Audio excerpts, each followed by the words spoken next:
State lawmakers are taking steps to address the growing trend of unexpected college closures in Massachusetts. 22 News State House reporter Jody Reed is live in Boston to explain what's being done to protect the students. After the sudden closing of Mount Ida College in Newton last year, state lawmakers are stepping in to help prevent other schools from having to shut their doors.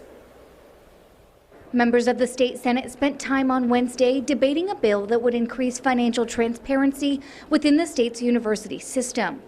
Public officials believe the information sharing requirement would allow the state to better assess the financial needs of private colleges in Massachusetts. You know, when it comes to the financial health of those institutions, I think the transparency around that, when it gets to a situation like Mount Ida, really no one should be taken by surprise. The goal of the bill is to provide students, parents, faculty, and the state with information about where the college stands financially. And if they are running into money trouble, the state could step in to prevent a permanent closure.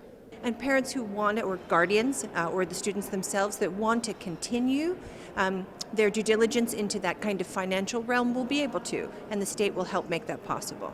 The bill requires administrators at all of the state's colleges to have or take financial literacy training.